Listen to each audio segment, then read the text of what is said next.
godly given ability to produce wealth, di ba? Tapos paano natin mababalance yung ating mga nakakamit na prosperity sa Panginoon. Kaya ngayon pong ibirang last Sunday ng May, ang gusto ko po ituturo sa inyo, ano ba talaga ang tinuturo ng Panginoong Jesus regarding wealth? What Jesus taught about wealth? Ano po ang tinuturo ng Diyos about, tinuturo ng Panginoong Jesus mismo about wealth? So, basahin po natin yung ating text sa Matthew chapter 19, verse 16 to 30. Medyo mahaba-haba po ito. Basahin po natin, pero pagtsagaan na po natin para maintindihan po natin. Sabi po rito, "Now behold, one came and said to him, Good teacher, what good thing shall I do that I may have eternal life?" Now behold, so he said to him, "Why do you call me good? No one is good but one, that is God. But if you want to enter into life, keep the commandments." Verse 18, he said to him, "Which ones?" Jesus said, "You shall not murder, you shall not commit adultery,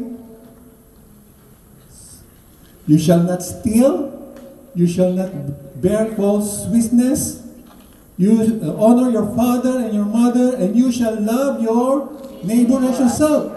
Verse 20, the young man said to him, "All this I have kept from my youth. What do I still lack?" Jesus said to him, "If you want to be perfect, go, sell what you have and give to the poor, and you will have treasures in heaven, and come and follow me." Verse 22, but when the young man heard this saying, he went away sorrowful, for he had great possessions. Then Jesus said to his disciples, "Assuredly I say to you that it is hard for a rich man to enter the kingdom of heaven."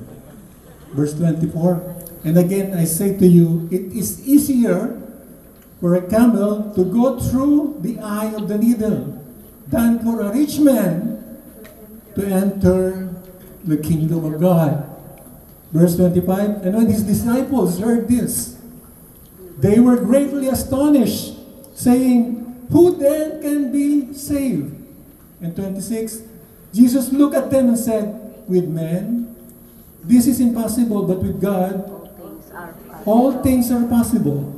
27, and Peter said to him, "See, we have left all and followed you. Therefore, what shall we have?" So Jesus said to them, "Assuredly I say to you that in the generation when the Son of Man sits on the throne of his glory, you who have followed me will also sit on the 12 thrones, judging the 12 tribes of Israel. And everyone who left houses, brothers or sisters, or father or mother, wife, children, or lands, for my name's sake, shall receive hundredfold and inherit eternal life." And the last verse, "But many who are first will be last, and the last first." Glory to God for the reading of this word. Basahin natin sa Tagalog para po mas maintindihan ninyo. Meron pong Tagalog na translation. So may isang lalaking lumapit kay Jesus at nagtanong, "Guro, ano po ba ang gusto mong gawin? Ano ba ang mabuti kong gawin para magkaroon ng magbuhay na walang hanggan?" Sabi niya, "Mabuting guro pala." Bakit tinatanong mo sa akin kung ano ang mabuti? Isa lang ang mabuti at walang iba kundi ang Diyos. Kung gusto mong magkaroon ng buhay na walang hanggan, sundin mo ang mga utos. Alin po sa mga ito? Tanong ng lalaki. Sumagot si Jesus, "Huwag kang papatay, huwag kang mangangalunya, huwag kang magnanakaw, huwag kang sasaksi ng kasinungalingan. Iwigalang mo ang iyong ama't ina, ahalin mo ang kapwa mo na tulad ng pagmamahal mo sa sarili." Sinabi ng binata, "Sinunod ko na po yan ang lahat." mula sa pagkabata, ano pa ang kulang sa akin? Sinagot si Jesus, kung nais mong maging ganap sa Diyos, sa harapan ng Diyos, umuwi ka, ipagbili mo ang iyong mga ari-arian at ipamagay mo ang peras sa mga mahirap. At na magkakaroon ka ng kayamanan sa langit, pagkatapos bumalik ka at sumunod ka sa akin. Nang marinig yung binata yun, balis siyang malungkot dahil napakayaman niya. Sabihin nyo nga, napakayaman. Kaya sinabi ni Jesus sa mga tagasunod niya, sinasabi ko sa inyo ang totoo, napakahirap sa isang mayaman ang mapabilang sa kariyan ng Diyos. Mas madali pang makapasok ang kamelyo sa butas ng karayom kaysa mapabilang isang mayaman sa kariyan ng Diyos. Nabigla ang mga tagasunod nang marinig nila ito, kaya nagtanong sila, kung ganoon, sino po ang maliligtas? Tinignan sila ni Jesus, sinabi, imposible ito sa tao, pero sa Diyos, ang lahat ay posible. Nagsalita si Pedro, paano na naman kami, Panginoon, na iniwan namin ang lahat para sumunod sa iyo? Ano po ang mapapala namin?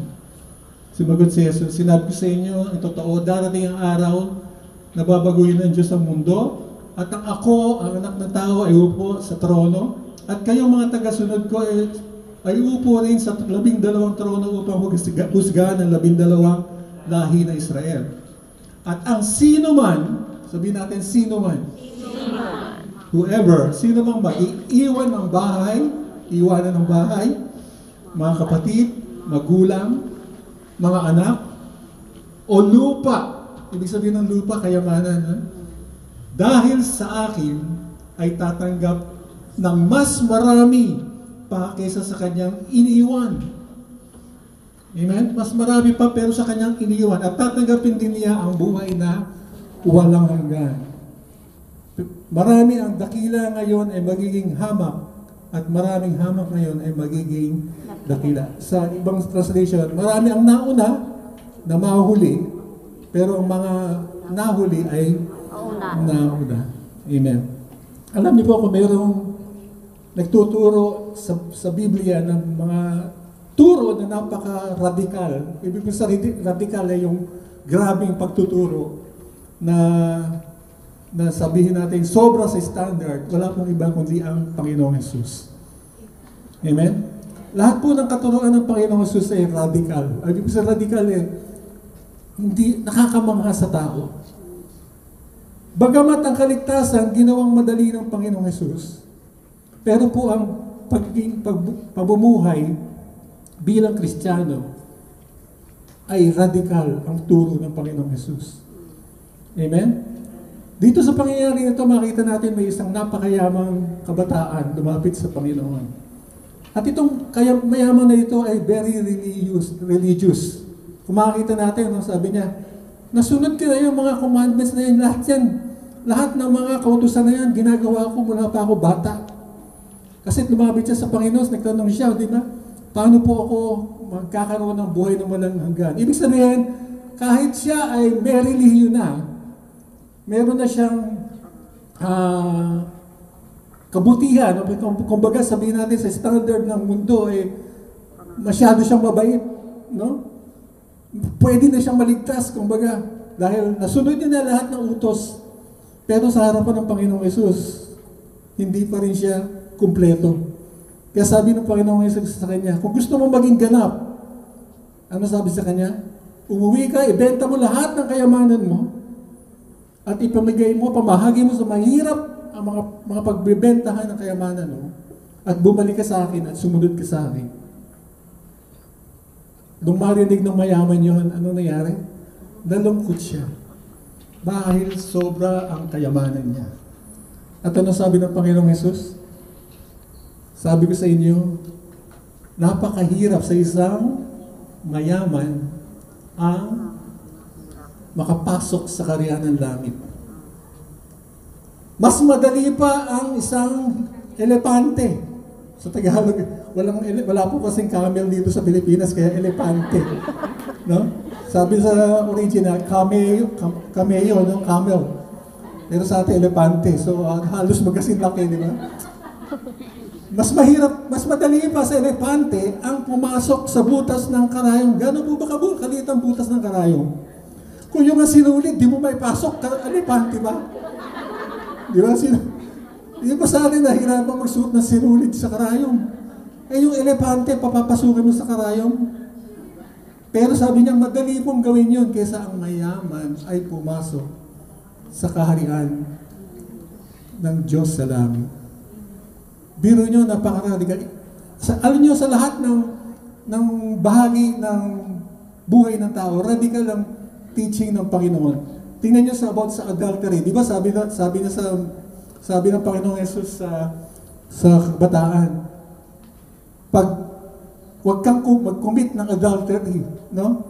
Pero sa harapan ng Panginoon, ano po ang adultery? Sabi sa Matthew 5 verse 7, if you have heard this, sabi ng Panginoong Jesus, you shall not commit adultery. But in verse 28, but I say to you, whoever looks at a woman to lust for her has already committed adultery.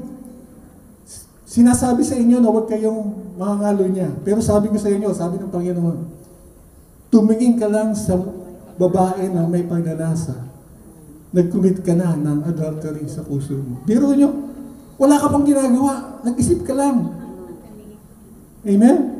So, ibig sabihin, ganun kataas ang standard ng Panginoong Yesus para mabuhay ka ng maayos sa harapan niya. Next one, siguro ate, buhay mo yung space para magkasama-sama sila. Number 2 is murder. Di ba sabi ng Panginoong Yesus sa kanya, do not murder. No? You shall not murder. Yung pa-isa-isa. Huwag na sa isa. Do not erase all, one by one. No, not at the same time. As I say the number. No, you join 1 and 2. Okay. You join the title.